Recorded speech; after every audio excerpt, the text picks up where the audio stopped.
इन साथियों, स्वागत है आप सभी का मेरे यूट्यूब चैनल इंडिया फर्स्ट में। आज की इस वीडियो में हम भारत चीन संघर्ष को विस्तार से समझेंगे। हम जानेंगे कि आखिरकार ये 4 महीने से जो स्टैंड ऑफ चल रहा है यह है क्या और अभी वर्तमान में इसकी स्थिति क्या है। तो सबसे पहले ये जान लेते हैं कि आखिरकार एलओसी और एलएसी में डिफरेंस क्या है। तो एलओसी ये ग्रीन कलर की लाइन है और ये जो रेड कलर की लाइन राइट साइड में दिख रही है ये है एलएसी। एलओसी हमारी पाकिस्तान के साथ में है। ये लाइन पाकिस्तान ऑक्युपाइड कश्मीर और इंडियन एडमिनिस्ट्रेटेड कश्मीर को अलग करती है। ये जो रेड कलर की एलएसी लाइन है ये हमारी चाइना के साथ में है। ये लाइन अक्साई चीन का इलाका जो चाइना ने इलीगली ऑक्युपाइड कर रखा है और जो हमारा जम्मू एंड कश्मीर के लद्दाख का इलाका है इसको अलग करती है। तो आपको ये समझ में आ गया होगा कि ये बॉर्डर क्या है। जो बॉर्डर आपको ऑफिशियल मैप में दिखाई देता है उसे हम इंटरनेशनल बॉर्डर कहते हैं। उसको इसके साथ में कभी कंफ्यूज मत करिएगा। आपको इस मैप में दिख भी रहा होगा कि एलओसी की पोजीशन क्या है और एलएसी की पोजीशन क्या है। तो हुआ क्या है, अब ये जो पूरा मामला चल रहा है, जो इनकर्जन और ये स्टैंड ऑफ चल रहा है, इस मामले की जो रीज़न दी जा रही है वो है ये रोड। ये जो ब्लैक कलर की रोड आपको दिखाई दे रही होगी 323 किलोमीटर की ये DSDBO रोड है। इसका फुल फॉर्म है दारबुक स्योक दौलत बेग ओल्डी रोड। ये रोड शुरू होती है इंडिया के लेह से और ये कनेक्ट करती है दौलत बेग ओल्डी को। ये एकमात्र रोड है जो दौलत बेग ओल्डी तक जाती है।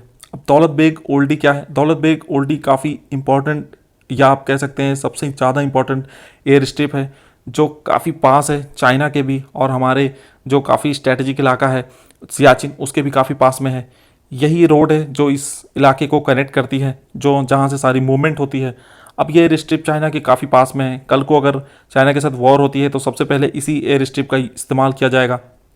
अब इंडिया क्या कर रहा है कि इस रोड से कई सारी ब्रांचेस बना रहा है जो एलएसी की तरफ जाएंगी, जिससे इंडिया की सप्लाई लाइन मेंटेन हो सके और हमारी जो मूवमेंट है, जो लॉजिस्टिक सपोर्ट है वो अच्छी की जा सके, जिससे हमारे पेट्रोल्स को मदद मिले। इन्हीं सब रोड्स को रोकने के लिए चाइना ने यह कदम उठाया है। अब ये इसका नाम दारबुक स्योक भी है क्योंकि बीच में ये दारबुक गांव पड़ता है और स्योक एक नदी बहती है। तो अब हम समझेंगे कि आखिरकार ये पूरी कहाँ कहाँ पे इनकर्जन हुई है और कहाँ कहाँ स्टैंड ऑफ का पॉइंट बना हुआ है। तो वैसे तो कई जगहों पे इनकर्जन है बट ये 3 मेजर फ्लैश पॉइंट्स हैं, जिसमें पहला आपको गलवान वैली नज़र आ रही होगी जहाँ पे 15 जून को एक डेडली क्लैश हो गई थी। फिर ये हॉट स्प्रिंग का इलाका है, हॉट स्प्रिंग गोगरा इसे साथ में बोलते हैं। और ये आपका पेंगोंगसो का इलाका है जो कि ये पेंगोंगसो झील है जिसके बारे में आप आजकल मीडिया में सुनते होंगे। ये 3 मेजर फ्लैश पॉइंट्स बने हुए हैं। गलवान वैली के बारे में आप जान ही रहे हैं कि क्या हुआ था। तो मई से ही पीएलए क्या करती है कि काफ़ी ज़्यादा ट्रूप्स को बॉर्डर के तरफ मूवमेंट करना शुरू करती है। इसमें आर्मर्ड फाइटिंग व्हीकल्स भी हैं, इसमें हैवी मशीनरी भी है, कई सारी चीज़ें हैं। इसको रोकने के लिए इंडिया भी आगे आता है, इंडियन ट्रूप्स भी आगे बढ़ते हैं। तो ये सब जब काफ़ी एक दूसरे के करीब आ जाते हैं या कुछ जगहों पे जो पीएलए है ये इंडियन आर्मी की पेट्रोल्स को ब्लॉक कर देते हैं, उन्हें आगे पेट्रोल नहीं करने देते हैं, तो दोनों ही देशों के बीच में टॉक्स शुरू होती हैं। टॉक्स पहले छोटे लेवल पे होती हैं, फिर धीरे धीरे कोर कमांडर लेवल तक चली जाती है। कोर कमांडर लेवल पे जो टॉक्स हुई उसमें हमारे जो 14वीं कोर है जो लद्दाख बेस्ड है, जिसके GOC साहब हैं लेफ्टिनेंट जनरल हरिंदर सिंह, हमारी तरफ से ये बातचीत करने के लिए गए और चाइना की तरफ से उनके कोर कमांडर जो पीएलए वेस्टर्न थिएटर कमांड है उसके कोर कमांडर साहब आते हैं। दोनों के बीच में बातचीत होती है। इसका कोई खास हल तो नहीं निकलता है बट हाँ कुछ पॉइंट्स पे कुछ समझौते हो जाते हैं कि ठीक है। जैसे ये गलवान का पॉइंट है, ये जो बीच में आपको दिख रहा है ये नीचे चाइना का इलाका है और ऊपर इंडिया का इलाका है। तो ये जो पिंक कलर में आपको टेंट्स दिखाई दे रहे हैं यहाँ पे चाइनीज़ घुस गए थे और हमारे पेट्रोल्स को ब्लॉक कर दिया था। तो इस पे समझौता होता है कि चाइना यहाँ से टेंट हटा लेगा बट वो नहीं हटाता है। तो उस रात में एक डेडली संघर्ष हो जाती है जब कर्नल साहब वहाँ पे देखने जाते हैं ट्रूप्स के साथ में कि आखिर चाइना ने हटाया या नहीं। उस डेडली संघर्ष में क्या होता है कि हमारे 16 बिहार रेजिमेंट के जो कमांडिंग ऑफिसर साहब थे वो शहीद हो जाते हैं और उनके साथ में 19 और भी जवान शहीद हो जाते हैं। इसमें चाइना की भी काफ़ी कैजुअलिटी होती है, हालांकि एज यूजुअल चाइना कभी एक्सेप्ट नहीं करता है, नंबर्स नहीं बताता है। बट एक ये फ़ोटो अभी वायरल हो रही है। ये photo Chinese social media Vivo पे सरफेस हुई थी, जिसमें एक टॉम स्टोन है जिस पे लिखा है कि ये एक चीनी सैनिक की कब्र है जो भारत के साथ जून में बॉर्डर पे शहीद हुआ था। तो ये सब धीरे धीरे फ़ोटोज़ बाहर आ रही हैं। कुछ सोर्सेज का कहना है कि कैजुअलिटी चाइना की कोई 35 to 40 है। तो होता क्या है कि वैसे तो ये सारे कई जगह हैं फ्लैश पॉइंट जो बने हुए हैं, बट मेजर जो इनकर्जन हुई है इंडिया के अंदर वो हुई है यहाँ पेंगोंगसो झील के पास में। इसीलिए मैं इसको ज़्यादा कवर करूँगा। हॉट स्प्रिंग और जो गलवान वैली है उसके बारे में आप जान ही चुके हैं। वहाँ पे ज़्यादा कोई मेजर इनकर्जन है नहीं। अगर 100-200 मीटर की होगी तो वो इंडियन आर्मी जानती है। अभी तक किसी न्यूज़ एजेंसी को इसके बारे में कुछ खास पता है नहीं। लेकिन ये जो पेंगोंगसो का इलाका है इसमें साफ साफ चाइना की इनकर्जन है, वो भी कोई 8 किलोमीटर चाइना हमारे बॉर्डर के अंदर है, ये बात साफ साफ है। अब ये जो झील आपको नीचे नज़र आ रही है ब्लू कलर की, यह है पेंगोंगसो, और इसके ऊपर से छोटी छोटी पहाड़ियाँ जिनको स्पर्स भी बोलते हैं, और इनकी जो बनावट है इसको देखते हुए इन्हें फिंगर्स का नाम दिया गया है। तो ये फिंगर्स काउंट होती है 1 2 3 4 5 6 7 8 तक। अब जो हमारी एलएसी है जो हम मानते हैं वो गुजरती है फिंगर 8 से, और जो चाइनीज़ क्लेम करते हैं वो गुजरती है फिंगर 4 पे। हमारी जो पोजीशन है वो है फिंगर 4 पे। हमारा आईटीबीपी का एक बेस है, जो ये देखिए आप फिंगर 4 के बगल में एक बेस का जो सिंबल लगा हुआ है, यहाँ पे हमारी बेस है। और चाइना का जो बेस है वो है फिंगर 8 के पीछे। चाइना का एक बेस है, उसके पीछे इनका सिरजाप का रीजन है। अब होता क्या है कि हम फिंगर 8 तक पेट्रोल करते हैं, चाइना फिंगर 4 तक पेट्रोल करता है। इस बीच के ये रीजन पूरा डिस्प्यूटेड है। जब कभी भी दोनों पेट्रोल्स एक दूसरे के आमने सामने आ जाते हैं तो यहाँ पे क्लैश हो जाती है, भिड़ंत हो जाती है, और एक दूसरे को वापस जाने के लिए कहा जाता है। हुआ क्या था कि 1999 में जब हम कारगिल की वॉर में फंसे हुए थे तो चाइना ने उसका फ़ायदा उठा के यहाँ फिंगर 8 से और फिंगर 4 के बीच में एक रोड बना ली थी।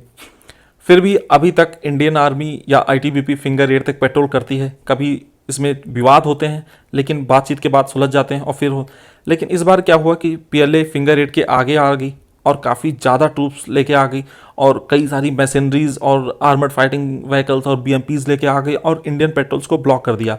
और चाइना बैठ गया यहाँ फिंगर 4 के पास में, हमारी पेट्रोल्स को ब्लॉक कर दिया फिंगर 4 पे। इसके बाद से ये पूरा इलाका काफ़ी कंटेंशन वाला पॉइंट बना हुआ है, जहाँ पे कभी भी लड़ाई होने के आसार हैं, क्योंकि यहाँ पे ट्रूप्स एकदम आमने सामने बैठे हुए हैं। ये फिंगर 4 के पास में चाइनीज़ ट्रूप्स हैं और ये हाइट्स पे हैं, हम नीचे थे। अब उस दिन ये होता क्या है, ये सब बातचीत होने के ये सब चलता है, और फिर ये जो इंडिया के सीडीएस साहब हैं, chief of defence staff Bipin Rawat साहब, इनका एक बयान आता है कि अगर बातचीत फेल हो जाती है तो इंडिया के पास मिलिट्री ऑप्शंस हैं चाइना को डील करने के लिए। अब इस स्टेटमेंट के बाद ही 2-3 दिन बाद ये न्यूज़ आती है कि 29 और 30 को भारत और चीन के बीच में फिर से क्लैशेस हुई थी। ये वीडियो अगर आपने नहीं देखा है तो देख लीजिएगा।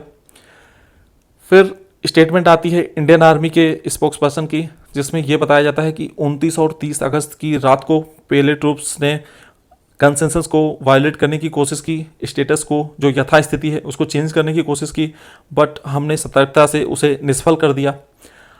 दूसरी तरफ ग्लोबल टाइम्स की रिपोर्ट है, जिसमें ग्लोबल टाइम्स कहता है कि इंडियन ट्रूप्स ने वायलेट किया है कंसेंसस, और ये क्लॉज किया है एलएसी को मंडे को। अब इन दोनों रिपोर्ट्स में एक डिफरेंस है। अगर आप ध्यान से देखेंगे तो इंडियन आर्मी ने बात की है 29 और 30 अगस्त को, चाइना बात कर रहा है मंडे की, मतलब 31 अगस्त की। मतलब इंडियन आर्मी ने 31 अगस्त की बात को छुपाया है और ग्लोबल टाइम्स ने 29 और 30 की बात को छुपाया है। तो इससे ये पता चलता है कि 29 और 30 को पीएलए के ट्रूप्स ने इंडिया के बॉर्डर में कुछ करने की कोशिश की, उसे इंडिया ने विफल कर दिया। बट उसके बाद इंडियन आर्मी ने 31 को मतलब मंडे को एक्शन लिया, और उस एक्शन में हुआ क्या है, उस एक्शन में ये हुआ है कि ये देखिए, ग्लोबल टाइम्स की रिपोर्ट के बाद पीएलए वेस्टर्न थिएटर कमांड जो कि इंडियन बॉर्डर्स की देखभाल करता है, उसकी ये स्टेटमेंट आती है कि हम अर्ज करते हैं इंडिया से कि वो अपने ट्रूप्स को विड्रॉ कर ले।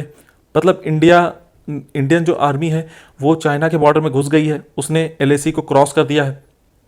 तो ये किया है 31 की रात में। अब चाइना की रिपोर्ट में ये कहना है कि ये जो रेड सर्कल में इलाका है, रैकिन इलाका, इस इलाके में इनकर्जन की है इंडियन आर्मी ने।